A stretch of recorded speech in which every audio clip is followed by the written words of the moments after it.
What up, world? It's your woman butterfly.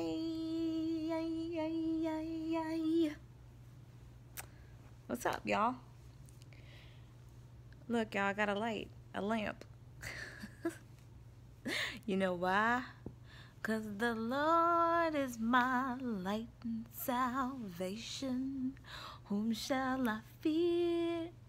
Whom shall I be afraid?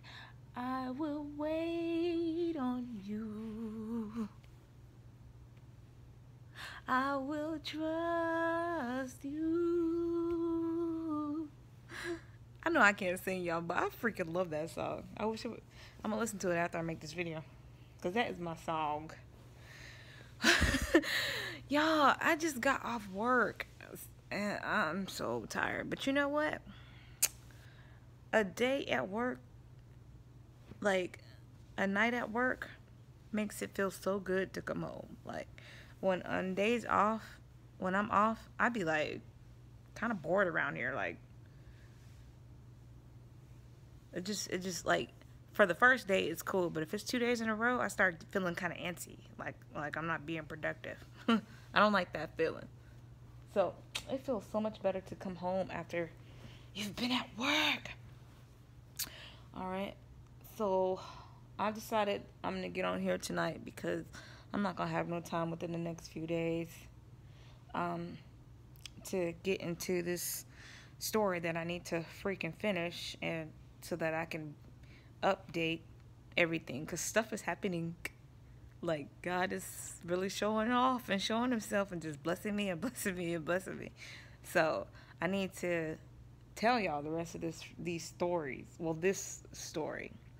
All right, so I'm just gonna get. Oh, and plus, the devil is trying to discourage me from finishing this story.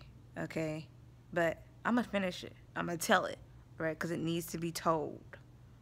Okay. So, anyway, I was watching my videos to try to catch up on the story, and I was like, okay, there were two things. One thing I forgot to mention, and one thing I was wrong about. Okay. One thing I forgot, because this didn't have nothing to do with the story, but this was when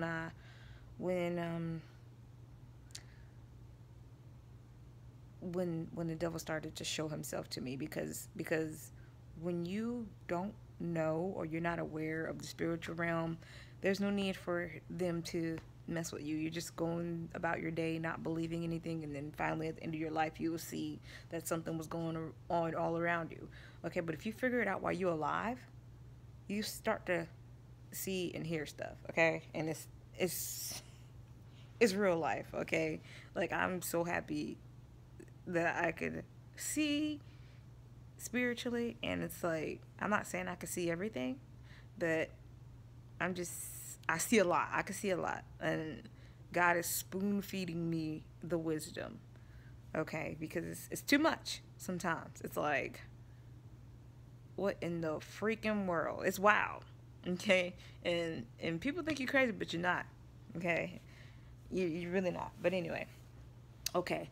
So while I was in Tampa, all right, I was on the computer with a childhood friend of ours. It was a little boy that used to live down the street. You know how you reconnect with people on Facebook sometimes, and we were just in conversation. He looks totally different now from what he used to be. He used to be this little kid, little normal little white boy down the street, and now he's like,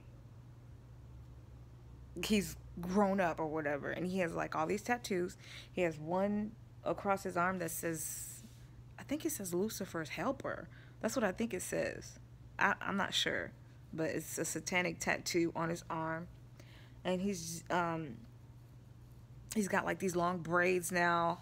You know, he used to be like a little white boy with brown hair, but now he just looks thugged out, right? So we were talking about our childhood, and you know, just stuff we used to do back in the day, and you know how we used to go to the sand hills and stuff. And then all of a sudden he said something about the wind, right? And I was like, what about the wind? And he was like, the wind is one of my elements. I tell the wind to move, right? And I was like, what do you mean by that? And he was like, I'm going to send one of my friends over to help you understand, right? So, y'all, I'm sitting on this at the computer at my mom's house, right? And all of a sudden, something goes, like, it just flew by me, right? And it scared me so bad that I turned the computer off. Okay, and I blocked him because he like send me friend requests after that. You know, MySpace is out back then, but I blocked him from all of that. It just scared me, but it was like a chilling, ow, ow. But for real, that's how it was. It was crazy, y'all. It was so freaking crazy how the whatever that was went up the side of my face and my shoulder. It felt like some kind of bird had flew by me or something. So I was really freaking scared, y'all, while I was down there in Tampa. Okay, and another thing that I was wrong about that when I first got back to Augusta before I started working at Applebee's, hold on, let me get this damn earring in. I mean, this dang on earring in. When I first got back to Augusta and I was working at Applebee's, before I started working at Applebee's, when it was hard for me to find a job, because it's hard to find a freaking job in that town. Hold on, I'm trying to get this earring in because I don't want it to distract y'all while I'm doing this video. But okay, yeah, it's all the good jobs are taken in that town. Like, it's just retarded. It's a retarded town. When I first got to Augusta and it was hard for me to find a job, I did go to the club one time. Okay, I asked my baby's father to give me a ride there one night, right? So I went to the first club that I went to was the first club I ever started dancing in when I was 18. And I don't know how I forgot this, y'all, but when I went there this time, they were like, oh, no, we're not hiring. And the clubs in Augusta are so whack. They're like the wackest clubs in America. The wackest clubs. Okay? And the reason why they're so whack is because you gotta dance nude. You know what I'm saying? They're really small. Lots of them are in old buildings, and it's like there's no lap dance, there's no private dance, there's only table dances, and it's like you dance on the table butt naked for one song or whatever, and they take half of your money, half of it, okay? And I'll never forget the first time I went there when I was 18 years old, and I was like, I need some money, and some demon told me to go there. I forgot what, I think it was somebody I was working with at the movie theater, and she was like, I know a way you can make some money. You could just go downtown. And I still remember me getting on stage for the first time and just being so scared, and the manager came from behind the bar, and she took my clothes off and started cheering. Woo! And then it was just downhill from there. But I come back years later, and they were like, we're not hiring. So I went across the street to this quote-unquote urban club, and back in the day when I did that in Augusta and I worked at the urban club, I made more money at the urban club because dudes like to throw their ones around and stuff. So it's still a horrible place. Very freaking horrible, awful. You have to be butt naked by the third song, okay? So I went there. Okay, come back now to me coming from Tampa right before I started working at Applebee's. I went there, and the night that I went there, okay, my baby father dropped me off.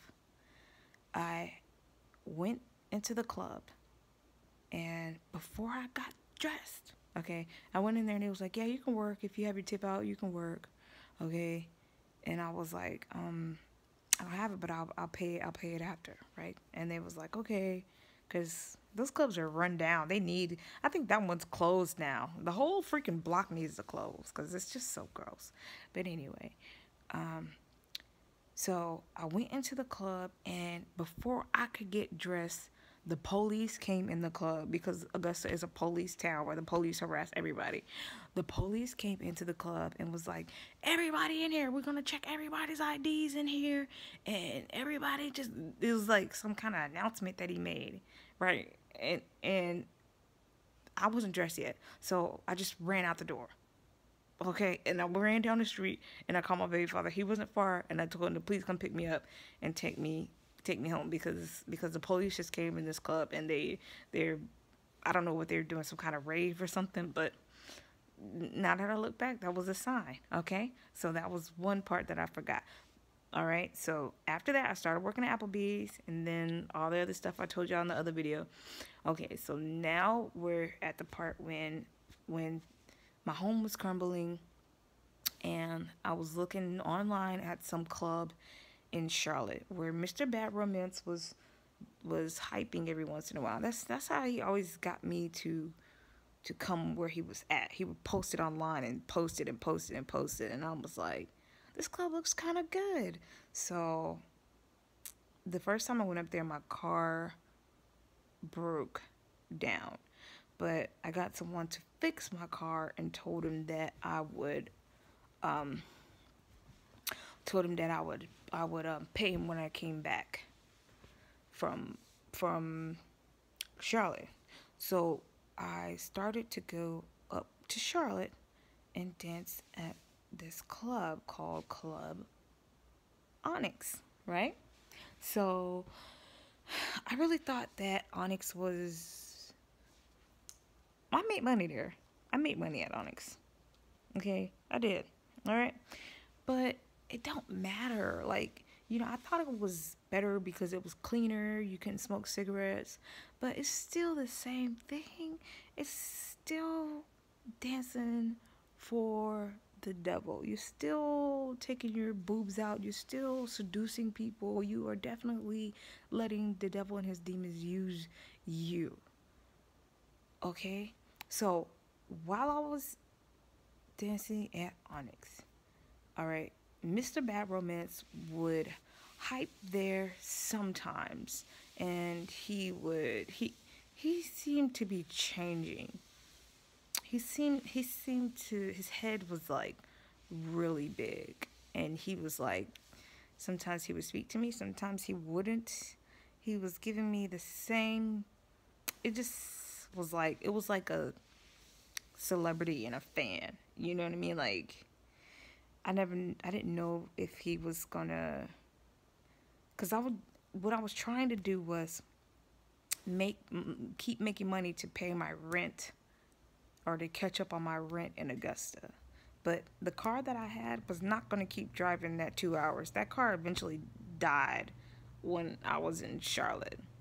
So it's just kind of crazy. Sometimes when I really wanted Mr. Bad Romance to be in the club, he would be there. And sometimes when I really wanted him to be there, he wouldn't be there. And then sometimes he would kind of pop up. You know what I'm saying? It just seemed like it was really falling apart. But he eventually stopped working there and started working at some other club. So I stayed at this club. I mean, I don't know what happened. I don't know if he got fired or what, but I know that he eventually stopped working there. So even though I chased him up there, basically chased him up there, it was like I was kind of just left there, and I got tired of it.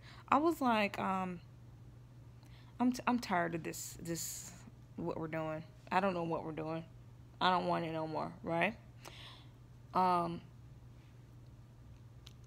eyes started to wander, okay, because in Charlotte, there's some fine brothers in Charlotte. There's some fine brothers in Charlotte, okay? Charlotte is like low-key dope, all right? So my eyes definitely started to wander. I started to see other people that I might be interested in. And you might be watching this video saying, dang, you've been with a lot of men or blah, blah, blah, blah, blah. But you know what? Okay? Please. All right? Please. Okay? I'm looking online and seeing people talking about their side nigga and all this, and me, my dating life is nothing compared to what I'm seeing now. Okay? So whatever, you know what I'm saying? People are not honest about their body count. Nobody cares about that anymore. Anyway, all I know is I'm trying to tell you, when you're dating incorrectly, when you're fornicating, that's what's gonna happen. Your body count or all that, your value, it just goes out the window. Like the demons just pass you from demon to demon, right? So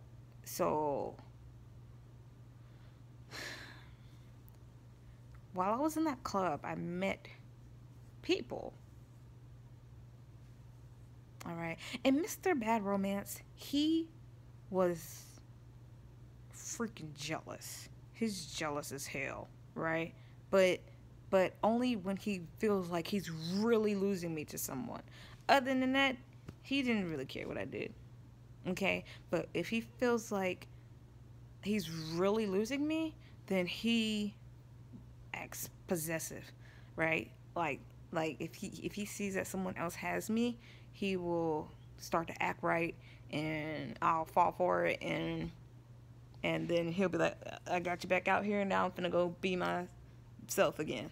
And you can't fall for that, ladies. Just because a man is possessive over you, you still need to think about the way he's treating you. Okay, that's the reason why he's possessive over you. Okay, if you are somebody that does whatever he says, if you're free, easy sex for him, if you give him money, if you're his place to live, if he's treating you like crap, okay, the reason why he's possessive over you is because he doesn't want you to be that stupid for anybody else. Okay, you're his dummy. Okay, he doesn't want to lose his dummy. Okay, so that's exactly what I feel was going on. Okay, so I met people in Charlotte, and I really love Charlotte. Charlotte is a nice, clean town. I really like it there. There's like, I need to go visit there. I might go to CIAA to go watch the basketball games, because it is freaking fun up there.